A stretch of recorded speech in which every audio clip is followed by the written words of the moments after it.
Escape from the Slave Traders, story about David Livingstone. An urgent call for help cut through the morning mists that floated along the shore of Lake Shirwa.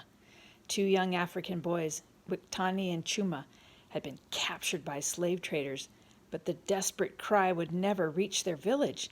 Easily overpowered by their captors, the boys' only hope is to endure a ruthless march through the jungles that takes them far from their village to a destination unknown. Where are the cruel redcaps taking them? What chance might the boys have to escape? If they manage to escape, how will they ever find their way home again? Fortunately for Wikatana and Chuma, there is help on the way. David Livingstone, a missionary and British government official, is doing everything he can to put a halt to the slave traders who were devastating southeastern Africa during the 1860s. But is there any reason to hope that he might help the two young boys? Will they have the courage to face the phenomenal adventure and peril before them? Let's read and find out. Escape from the Slave Traders. All the named characters in this book are real.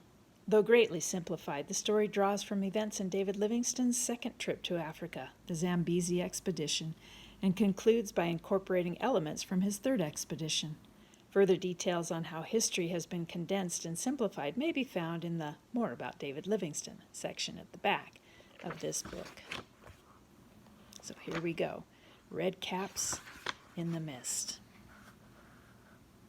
1861, in the area now known as Malawi in southeastern Africa. Chapter 1. Chuma, Chuma! The urgent call cut through the morning mists that floated along the shore of Lake Shirwa.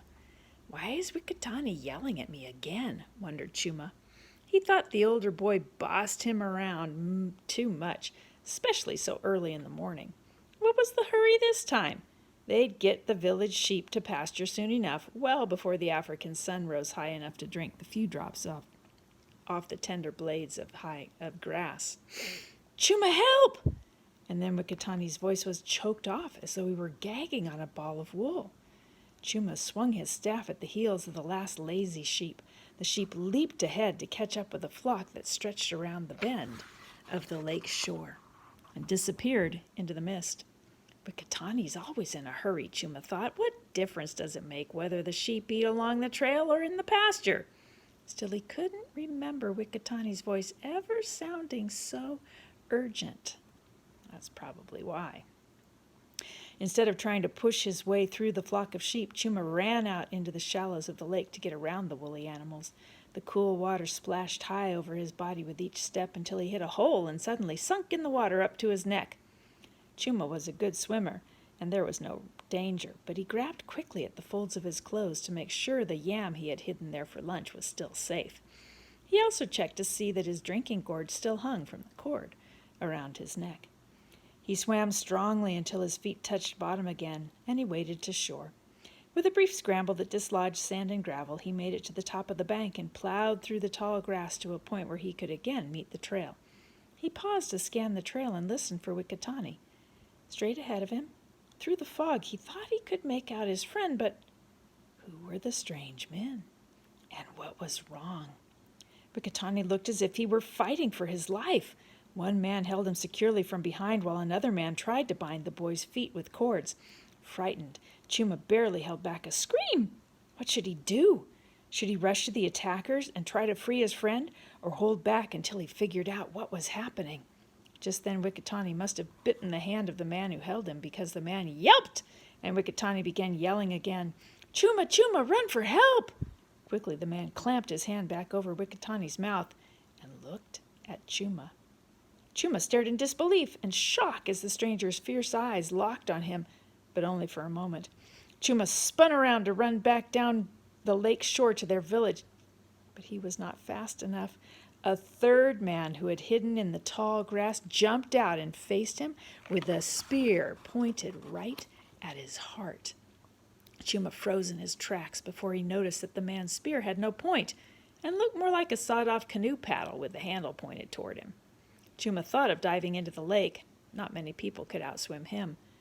But before he could move, the man poked him hard in the chest with a pointless spear. It did not cut, but pain shot through his bones. Chuma decided not to make a run for it. Then the man began speaking to him in a strange language and motioning with his pointless spear. Chuma understood that he was being ordered to join Wekatani and the two strangers, so he turned and slowly walked through the deep grass to the trail. When Wekatani saw that Chuma had been captured, the older boy's shoulders sagged. One of the men quickly tied Chuma's feet and then left both boys sitting helplessly on the ground by the trail, while the men spoke to each other in their strange language. Swallowing his fear, Chuma studied the features of the unusual-looking men. He'd never seen anyone who wore bright red caps, or pants, or vests. He knew they weren't from his tribe, the Ajawa, and they didn't look like the Manganja tribesmen either. Even though Ajawa tribe had sometimes feuded with the Manganja, they were the only two tribes in the area. The Ajawa villages were primarily situated around Lake Sherwa, while most of the Manganja villages were to the west, near Mount Zomba. So who were they? One of the men near Wekatani stood up and raised his pointless spear to his shoulder. He pointed it toward one of the sheep that was grazing along the trail. Suddenly, the pointless spear made a terrible boom, and a white smoke shot out of the end. Both boys cried out with the thunder, then opened their eyes. There lay one of their sheep, dead, while the others ran off. That was bad. The village elders would be angry at the boys for having lost a sheep. But what if the stranger stole or killed the whole herd? Fear gripped Chuma's stomach. And what about the stranger's awesome weapon? To Chuma, it looked like a pointless spear had killed the sheep without the stranger having thrown it. Very powerful magic, Chuma whispered to Wekatani. They are guns. I have heard of them, said Wekatani. They can kill from far away. Of course, guns, said Chuma. He did not like to admit it when Wekatani knew something he did not know, even though Wekatani was 13 and he was only 12 years old. Then Chuma was surprised to notice the man picked up a regular spear. He could see by its tribal markings that it was a Mangaja spear. The man walked over to the dead sheep, wiped some of the sheep's blood on the spear. He broke the spear over his knee and brought the pieces back and threw them on the ground near Chuma and Wekatani. Then he ordered one of the other men to pick up the dead sheep and carry it over too. Seeing the other man obey his order convinced Chuma that this man was the leader of the group, maybe even a chief, though they were all dressed the same. When the other man brought the sheep back, he let some of the blood drip on the sand and grass around the area where the boys were bound.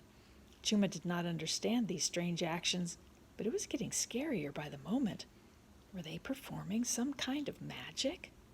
Next, the leader grabbed the drinking gourd that hung by a thong from Chuma's neck. With one jerk, he broke the thong and then smashed the gourd on the ground. Chuma stuck his chin out at the man. Sorry, I got low power. Defiantly, he could make another drinking gourd. He only carried the gourd and its fresh water because it was convenient when he was watching the sheep on the hills around Lake Sherwa. But the man also ripped the family bracelets from Wekatani's arms and threw them to the ground, not far from the broken gourd. He gave more orders. One man tied Chuma's hands behind his back, while the other tied Wekatani's behind his back, and then they cut the cords on their legs. Finally, the leader of the Redcaps started up the trail while the other two men prodded Chuma and Wekatani to follow. Now what's happening, thought Chuma with alarm. They're not stealing our sheep. They are taking us. One of the men carried the dead sheep over his shoulder. It was still dripping blood on the trail as they walked. In a short distance, they turned off the main trail along the lake and marched west, away from the lake. The path was barely visible as it wound uphill through the thick grass toward the jungle. Chuma looked back anxiously. The mist was lifting from the lake, and before they entered the jungle, he could see its peaceful surface shining in the morning sun. Far back along the shore were wisps of smoke rising from their village. That was home, and they were being taken away. No one will know where we are, worried Chuma. They won't even miss us until tonight when we don't return with the sheep. By then we'll be so far away that they'll never find us. Below, their sheep were wandering away from the trail along the lakefront. Suddenly, a hopeful thought came to him. Maybe some sheep will wander home. Someone will certainly notice and know something is wrong and come looking for us. Or else, and his spirits fell, or else they'll just think we've been careless. As they entered the jungle, Chuma could no longer see the lake. The dew that had clung to the grass of the open fields now dripped like rain from the trees and vines overhead. Monkey screeched and swung from limb to limb as the boys and their captors passed beneath. As the red caps hurried the boys along under the dark trees, Wikitani said in a hushed voice, "They had a Manganja spear. Do you think they're from the Manganja tribe?" "I don't think so," answered Chuma. "Why would the Manganja take us away?" "They're our tribe's old enemies." "Yes," said Chuma, "but it's a disgrace to send others to fight your battles. These aren't Manganja, and we are only boys. What could be gained by capturing us?" "Well, I am a chief's son," said Wikitani, lifting his head proudly. "Much trouble will come from attacking me. We are headed west to the Manganja country. The Manganja must be behind this, and they will pay." "But the Manganja have no reason to attack us," said Chuma again. At that point a red cat slapped Chuma on the back of his head so hard that he stumbled and fell. With his hands tied behind his back, he was unable to catch himself, and his face plowed into the dirt. Fortunately, the ground was soft, and Chuma was not hurt. He quickly got up, spitting bits of leaves and dirt from his mouth. "No talking, just march!" shouted the red cap angrily, gesturing, and raising his hand as though to strike again. Chuma was as surprised that this man could speak their language as having been hit on the back of his head. "What did I do? What's the wrong with talking?" Chuma wondered. Wikitani said, "Don't hit him. He didn't do anything." "I said no talking!" yelled the red cap again, this time at Wikitani. He spoke the boys' language well enough for them to understand him, but his accent was very thick. Then the red cap swung his gun at Wikitani like a club. Wikitani dodged out of the man's reach and hurried up the trail. Chuma followed as quickly as he could.